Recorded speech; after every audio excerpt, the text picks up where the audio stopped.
He'd made bad choices. But now, when the real battle came, he wouldn't make those choices. He wouldn't make the same mistake twice. The book's pages began to flip backwards, towards the beginning. And he realized that his adventure was just beginning. The clouds parted over the Isles of Boreas. It was time to choose. The rebellion was in trouble. Ravens were scouting for the secret rebel base. They needed a game changer. Pieces of the Skyripper had surfaced, or so a scholar in the mountains had told him. Surely the weapon that banished the lost gods could defeat the Emperor. Also, a temple had risen out of empty desert. The Emperor had brought the Skyripper pieces up out of ancient burial by his obscene rituals. Could this be where the Iblis stone was hidden? Someone better get it before he does, thought Reynardo. And also, his old friend Lapino needed rescuing. Of course, Reynardo had a pretty strong suspicion that Lapino had betrayed the rebellion. But could Reynardo really leave an old friend to the Ravens?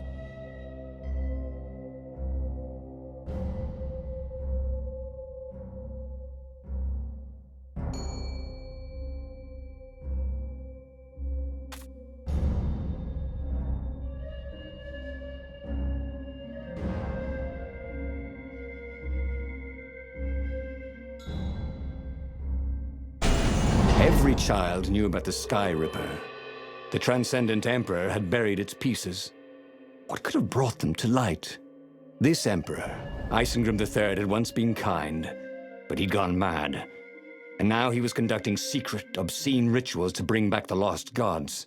Had he, somehow, summoned the long-lost components of the legendary weapon out of the deep places of the earth? It was more than Reynardo could fathom. But if he could find a legendary weapon, he would use it.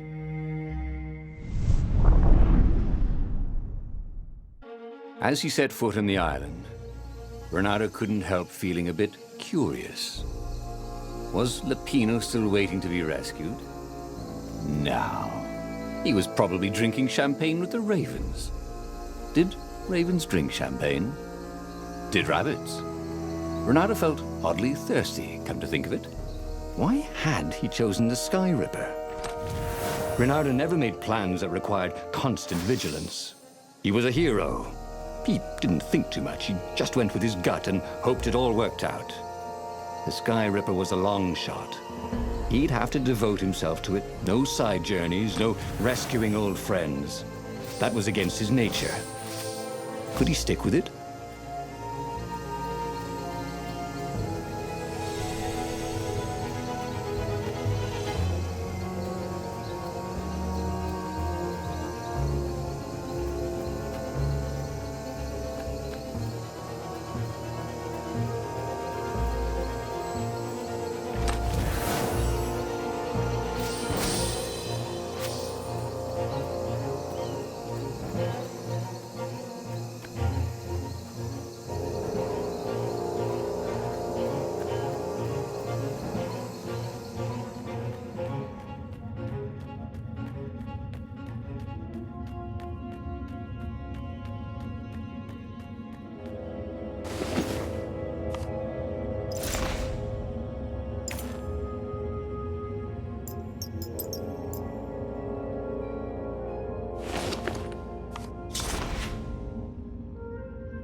What were these poles, exactly?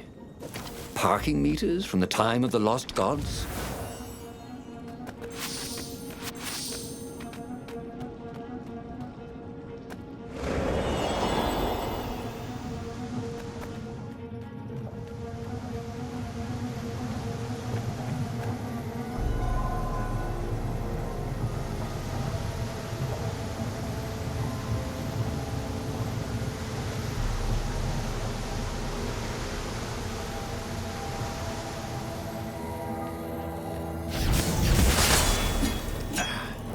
Two eyes good. One eye dead.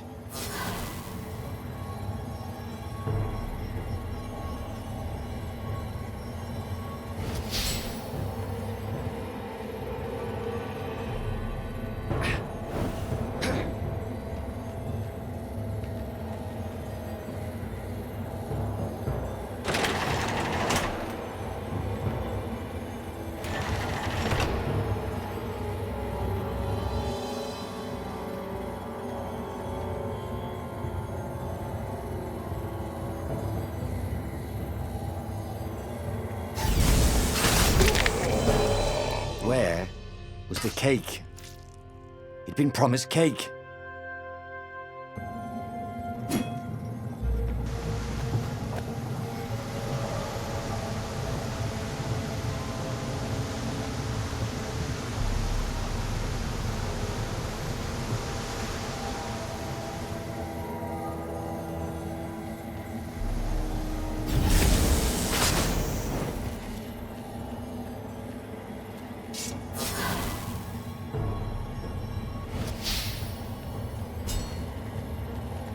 What was the point of this gate?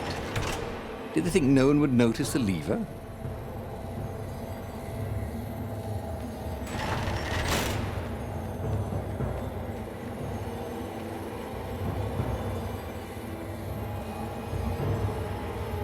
The people who had built this castle, did they even know what monstrous weapon lay hidden within their walls? The Skyripper could destroy anything it touched, or so the legend said. As the Transcendent Emperor had fought the Lost Gods, thousands of thousands had died. But Reynardo had been through wars. The only merciful war was a short one.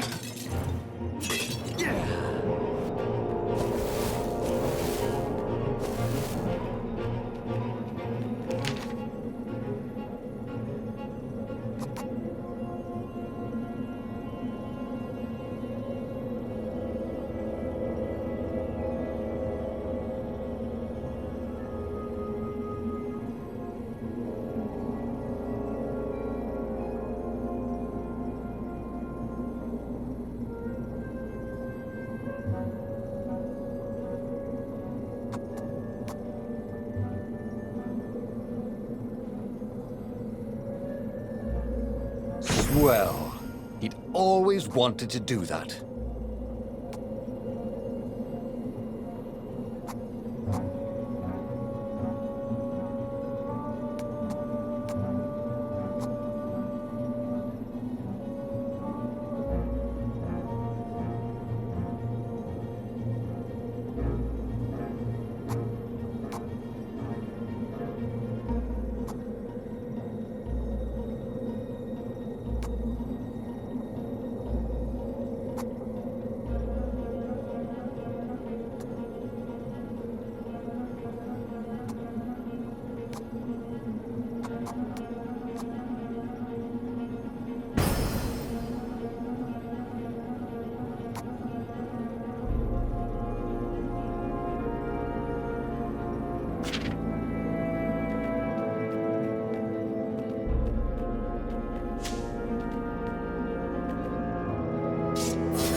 Hero Wall, Hero Sword, Ice Wall, Ice Cube.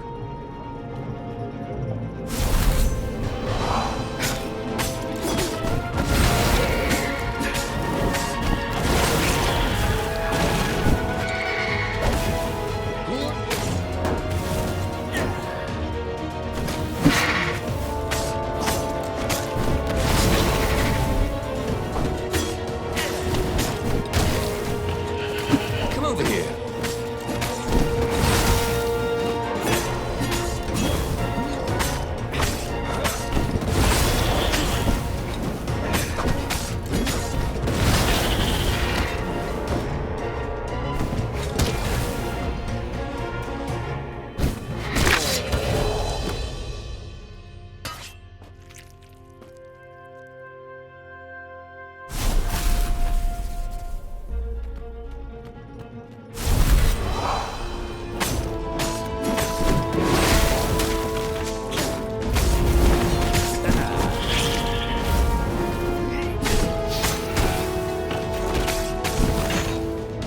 borrow that.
Sometimes, at home, he'd wave his sword around for hours.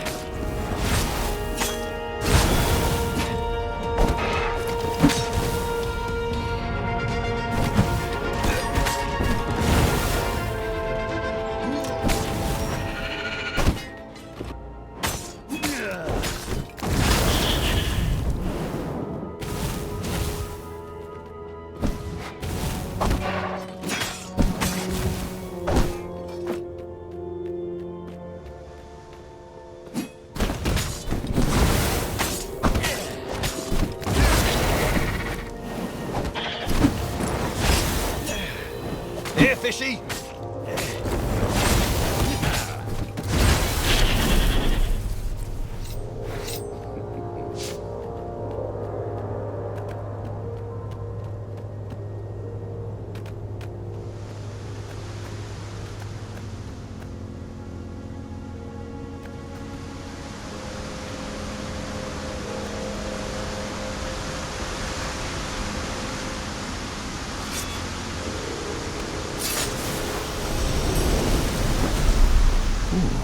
What's there?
remembering all his old tricks.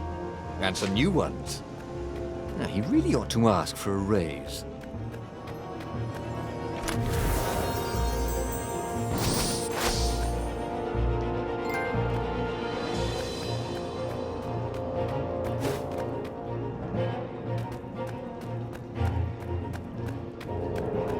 That had been his mistake before.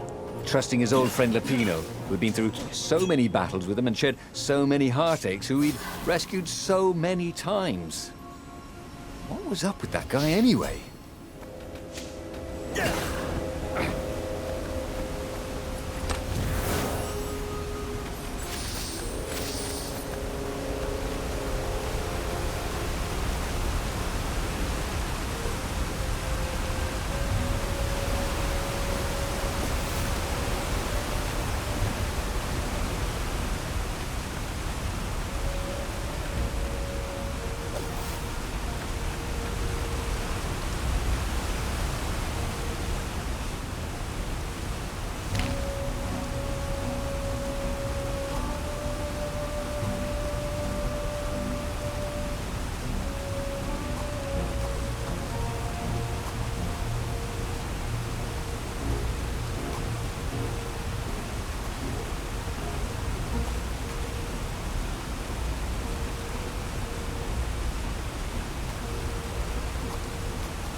There it was. Skyripper's armature. The stuff that dreams are made of. Engineers' dreams, anyway. The device was intricate. No one alive had the skill to make a thing like it.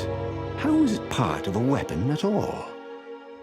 He'd have to ask a scientist. But first, he'd get the second piece. Skyripper had a heart. A core that had come to rest on the next island. Well, there was another island he could reach. Zenobia had just invaded it with her father's Raven battalions. She must be encamped there still. But fighting Zenobia now, that made no sense at all. He'd already sacrificed one friend to get this armature, was it? He didn't need to hurry to face her. She would find him.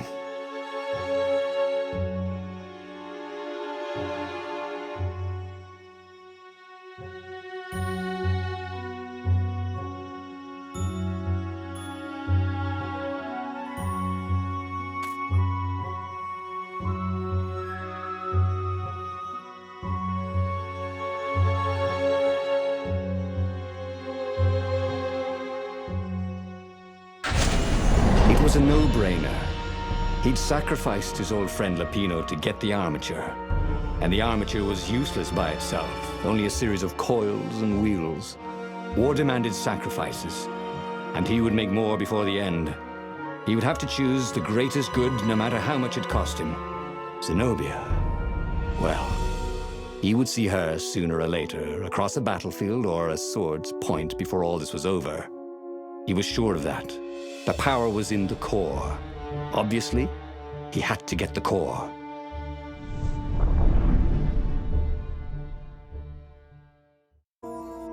Doubt sunk in before he was even out of sight of the Farfarer. Why had he chosen the Skyripper?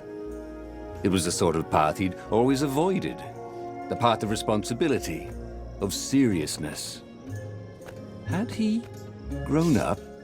He didn't feel grown up. He'd made this decision from his gut, like he always did. Somehow, he'd impulsively decided to stop being impulsive. Did that make any sense?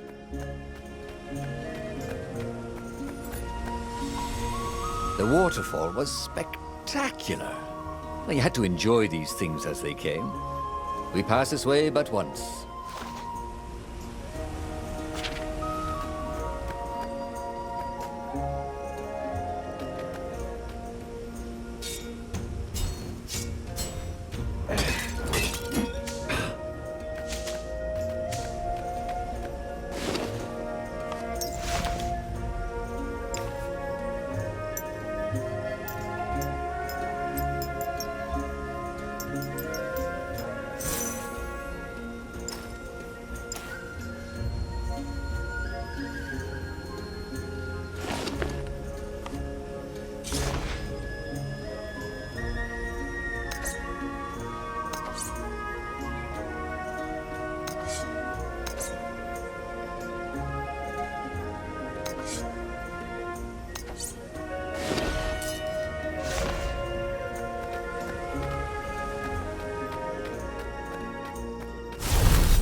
There was something sour in the air. Like the earth had ruptured over something that had been fermenting for a very long time.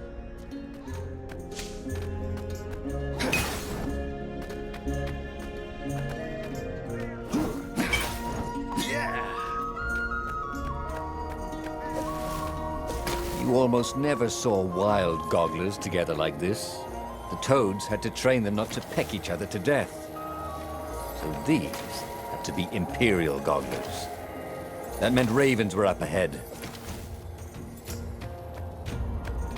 There were fewer and fewer trees. There were only these huge crystalline growths. Had those been here before?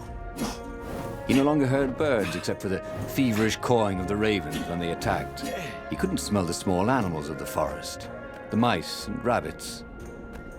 Where had they gone? And he was getting hungry too. This was an unhealthy place to be.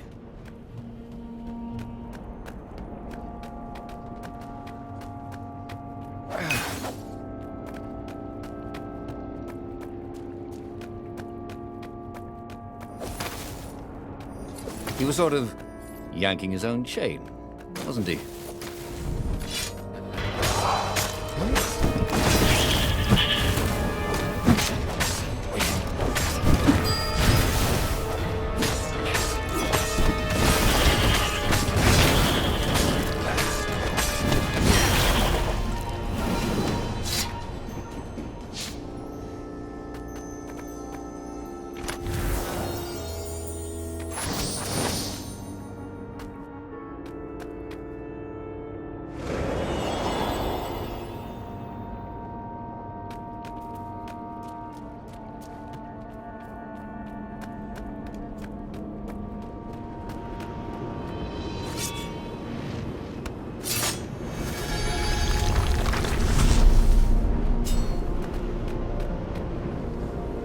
Of course there was a puzzle. You couldn't expect the transcendent emperor to bury a god's eye in a leather sack where anyone could pick it up.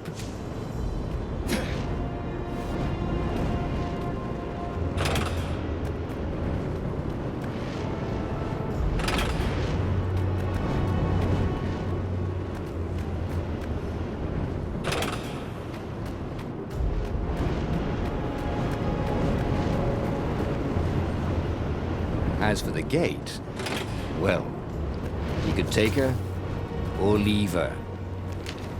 Sorry, it's best I could do.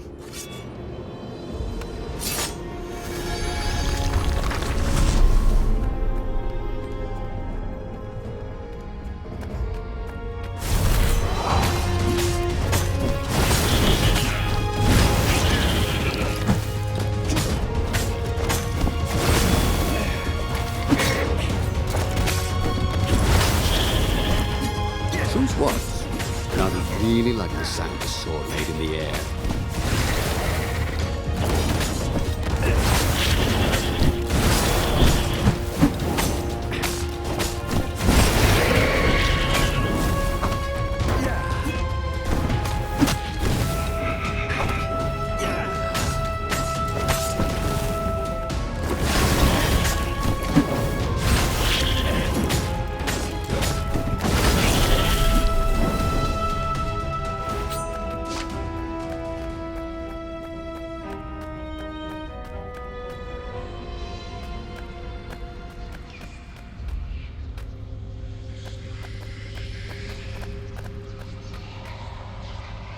The 20-sided core made him feel physically sick.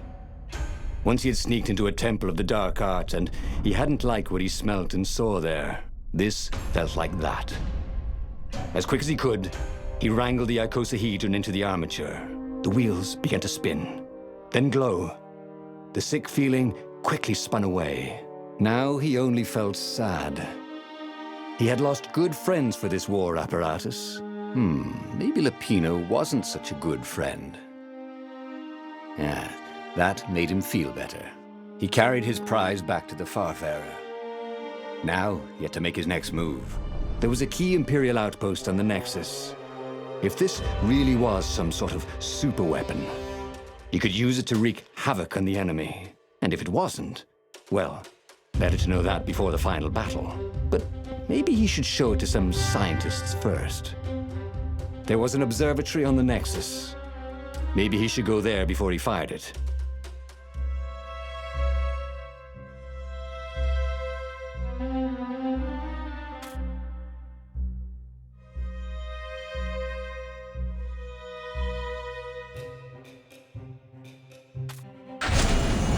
Of course, if you've just assembled a weapon out of legend that can exile gods from the world, you'd want to have a scientist or two look at it. And even if they disagreed and he had time, you could ask Calaveras himself. Yes, the observatory would be his objective.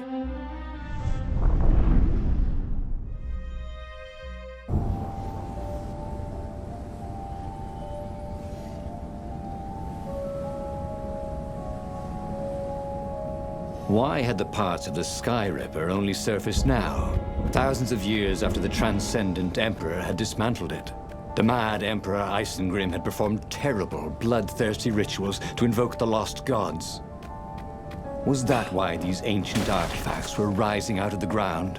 How perfect, then, that the Skyripper would reappear to be his destruction.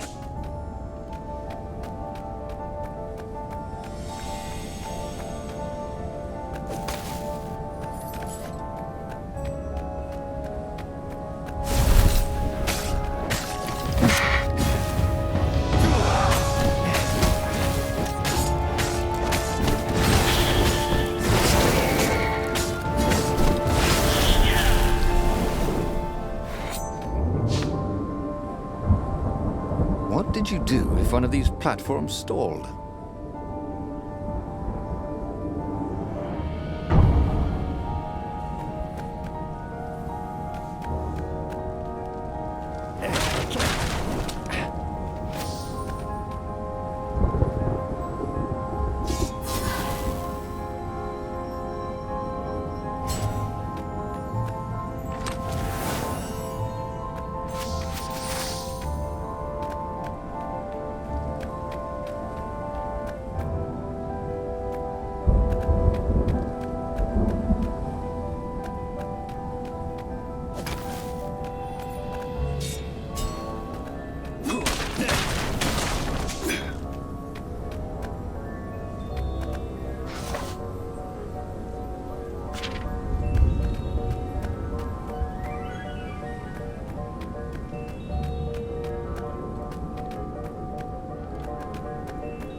The Raven Room, talking to her son. You don't write. You don't call. Get it? Call? I just made that up.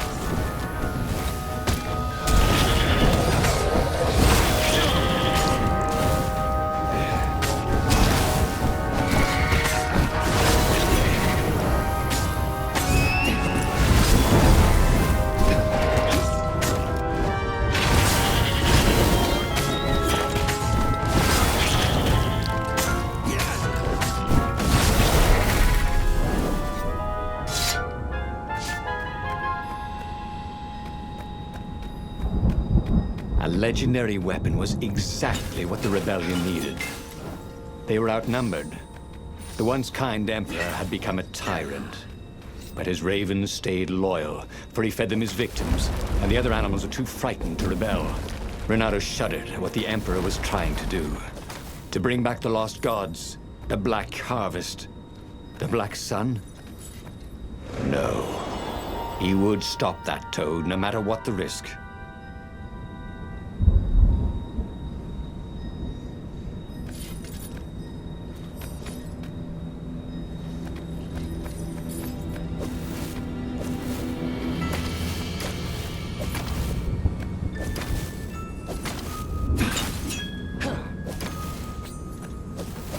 Reynardo wondered if his future self had commissioned these poles.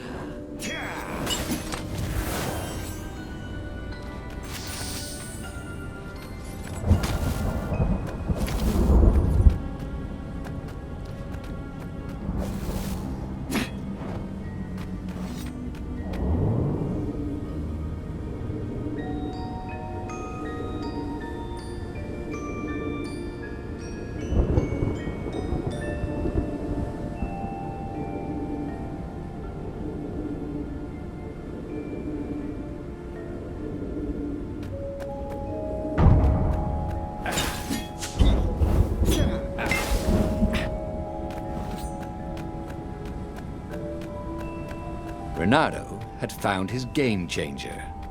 He would ignore all distractions and focus on the Skyripper.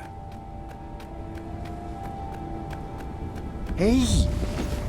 Hey, a workbench! He could try out his new bling.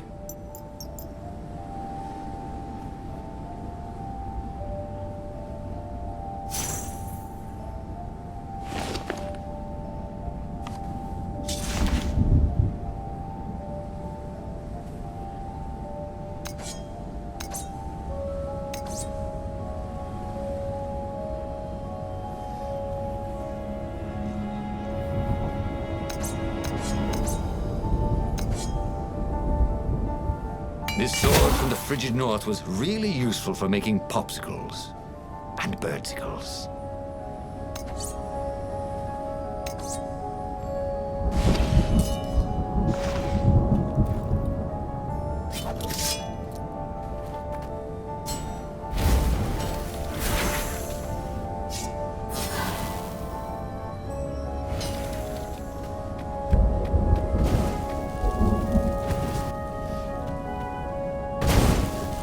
Energy spheres.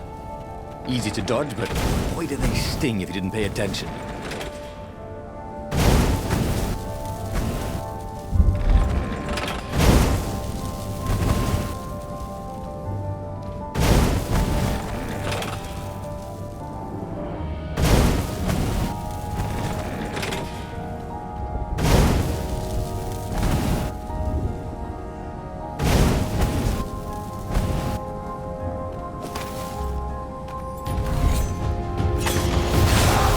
Some people were just liable to explode if you upset them.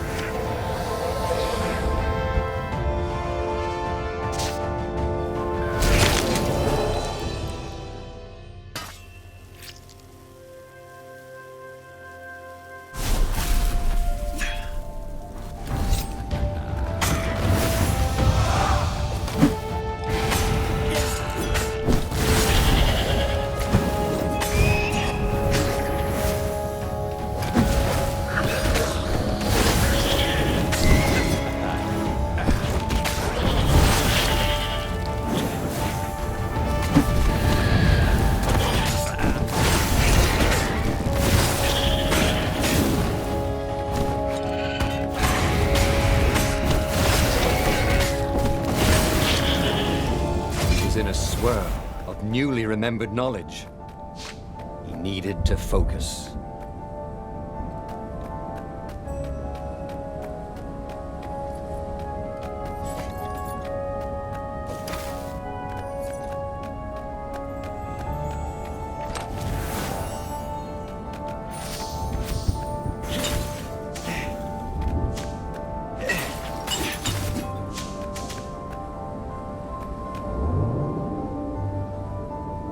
Reynardo wondered if it wasn't cheaper to build bridges and stairs.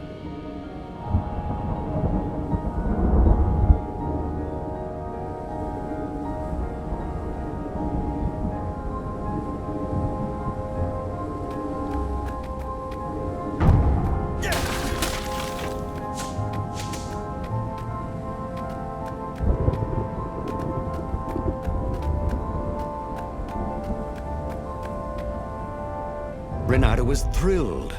The scientists seemed to think he'd put the Skyripper together right. But one toad was worried. Yeah, the Skyripper could tear a hole in existence itself. There are invisible strings that tie the universe together. If the Skyripper cut one, the hole would widen and widen until our whole existence fell into it. Another toad sighed. Oh, Irving still believes in string theory. At least go see Calaveras. Yeah, said the worried toad. He knows more than anyone else has forgotten about the Transcendent Emperor. If anyone could tell him how to use this weapon safely, it would be Calaveras. It was he who had told Reynardo how to find it in the first place. But maybe he had to give up on using it as a weapon. Maybe he had to go to the secret rebel base and ask the generals there what he could do with a weapon that he dared not use.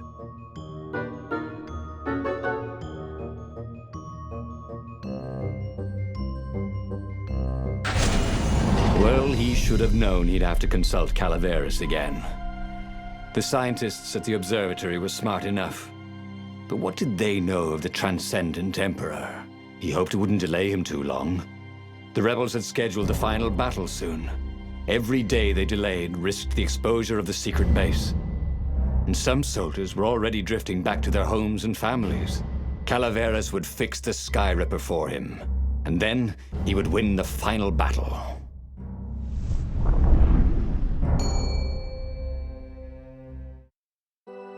Maybe it was the cold. But after a few steps, Reynardo's optimism started to slump. What if Calaveras couldn't help? Did Reynardo dare use the Skyripper? Oh, he hated that he had chosen this path. It was so much simpler to rescue friends and attack enemies. Even if some of those friends were more trouble than his enemies, some of those enemies had been friends before and might be lovers after. No, okay, it wasn't all that much simpler, no. Physics made his brain hurt. That, at least he was sure of.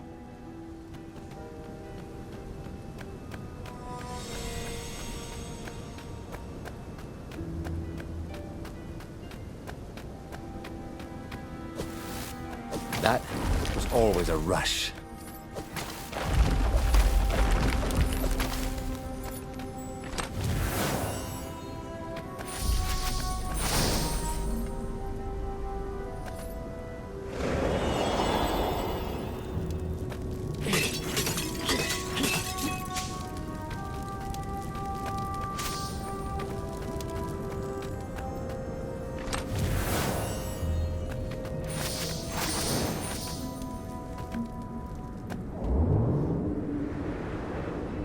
Good thing Reynardo didn't have vertigo.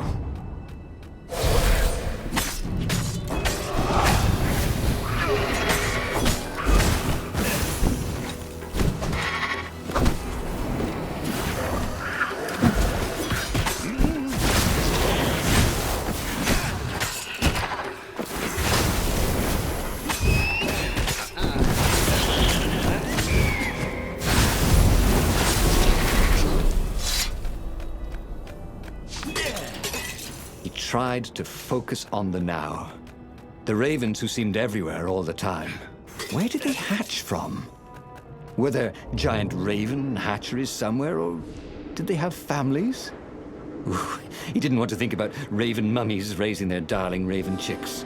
Yeah, Calaveras would help. He would make Reynardo feel better about using the Skyripper. Then Reynardo wouldn't have to worry about ravens ever again.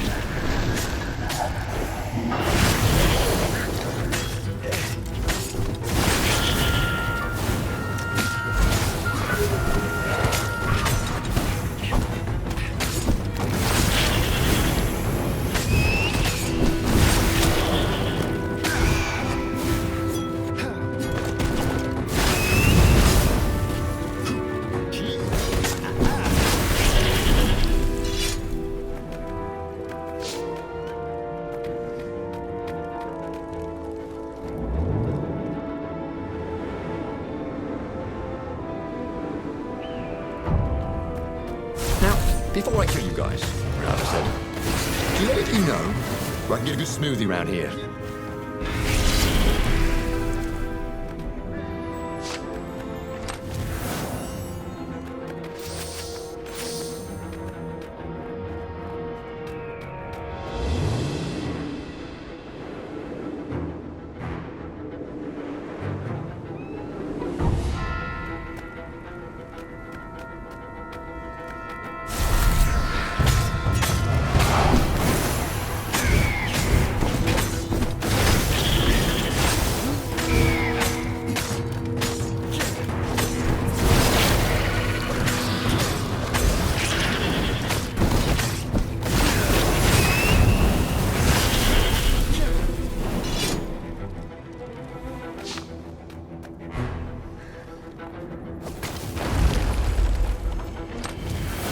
There were a lot of shiny, smooth, curved with leather, buckles, and kind of smelled,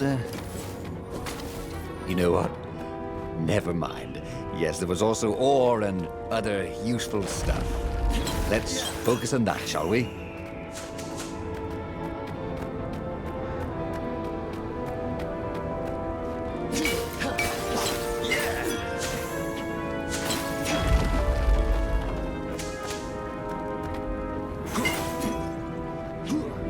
When Reynardo went to the china shop, for some reason the owner was always nervous.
See?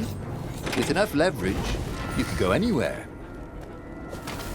Reynardo had been focusing all his energies on the Skyripper. If Calaveras could not fix it, he'd be out of options. He would have to assault the Imperial fleet empty-handed.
Calaveras had never let him down. Yeah, of course I can make it work better. But when Reynardo explained about the strings, Calaveras grew thoughtful. Oh, strings, you say? Well, the Arcana do speak of the ties that bind the world. He drew many intricate symbols in the dirt. Yeah, so, according to my calculations, each time you fire, I'm afraid there's a 1 in 120 chance you'll destroy the universe. That's pretty good odds. That's like rolling, 21 dice and they all come up 6. What are the odds of that? What? No! It's more like 2.716s in a row. Anyway, with those odds, it won't happen if I use it just once. Yeah, that's not right. Each time you use it... Okay, look, just don't use it ever. All right, I guess. As he sailed away from the mountains, Reynardo could see clouds darkening. Rain? No. Ships. Imperial ships, swarming thick as bees. This was it. The big battle. They could not afford to lose this one. What if it did not go well? What if he had to use the Skyripper? Could he gamble the universe? On the other hand, what were the odds of rolling 21 6s in a row?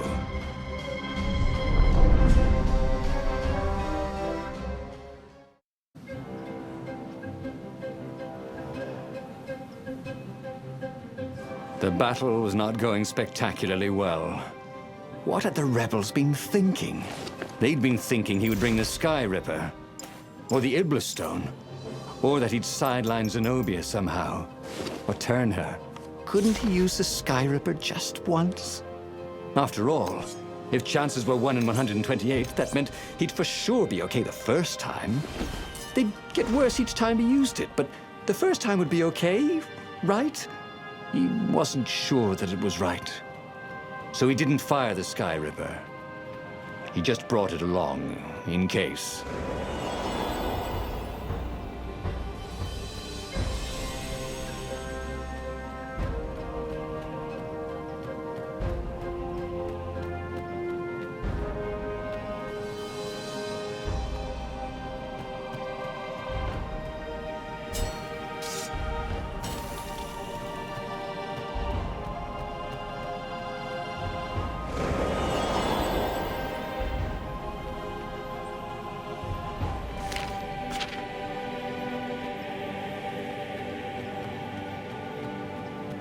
portal was heavily guarded.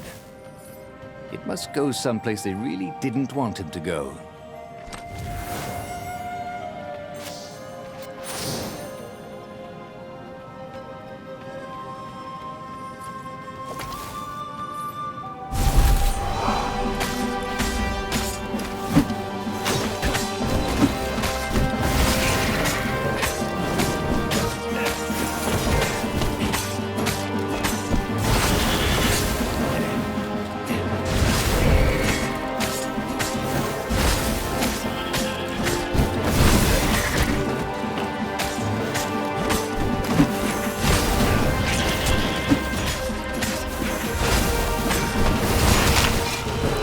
Burned fur.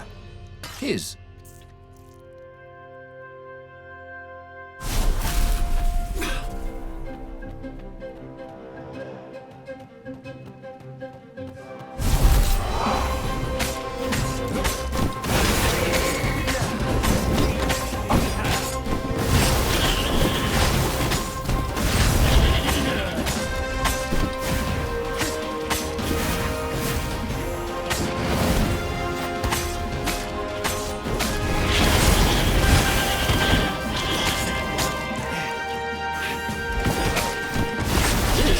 With the new aerobics craze.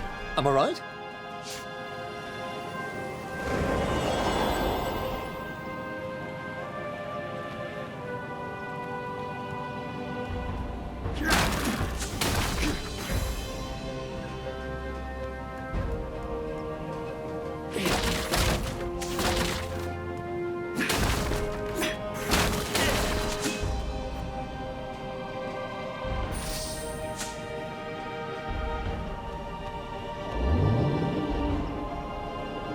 Don't look down, he told himself.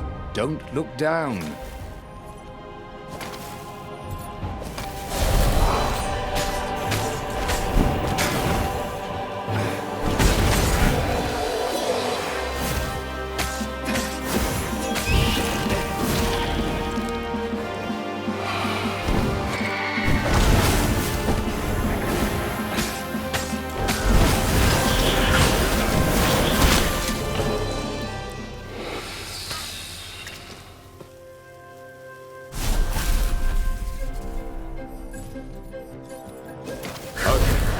Let's make this quick. I'm on my break in literally 2 minutes.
Someone had told him the odds didn't change just because you'd had a streak of good luck. His gut told him that was wrong, though, and he always listened to his gut. On the other hand, 128 chances to win, but one of them would destroy the universe. Ooh, that seemed a bit serious.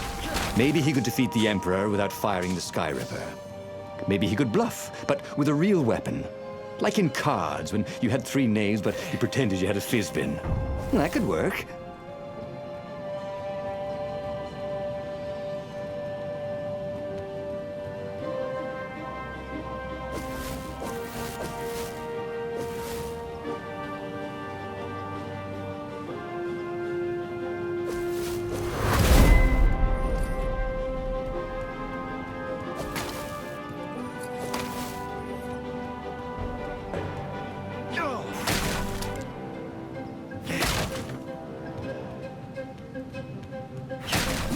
Reynardo hoped his mother wasn't watching.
He set up the Skyripper and let it warm up.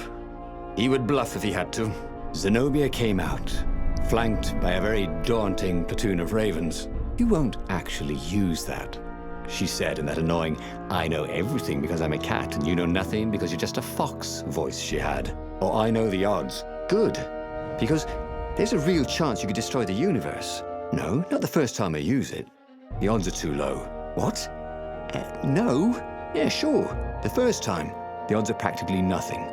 They only go up if I use it a bunch more times. No, but that's not how odds work. Didn't you pay attention in class? Now surrender, or I'll use it. Just once, he said. Don't.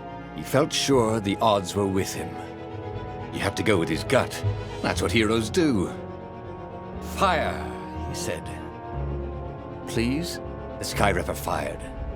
With a tremendous whoosh, the Emperor's flagship went up in flames. It was awesome. Then he noticed there was a hole in the air. A blackness, like a tear in a parchment. Wind was blowing into it, widening it. It grew larger, and even larger. Crates fell upwards into it, and the world itself seemed bent, like the reflection on a curved mirror, as it poured into the ravenous hole. 1 in 128. What are the odds? Thought Reynardo, and then everything fell into the hole and was gone. Reynardo stared at the book. He was still alive. Again. And still only flying away from burning Ubar. Had he lived that adventure? Or only dreamt it? Had he really died? It felt so real, not like a dream at all. And he'd lost again. Oh, he hated that. But he had made different choices. And he'd lost in a different way. It was the book, wasn't it? Oracles showed you your destiny. But this was showing him different ways he could die miserably. Thanks a bunch, book, he thought. But these were destinies that he did not have to fulfill. But he'd learned another true thing. The core was powerful, but dangerous if used improperly.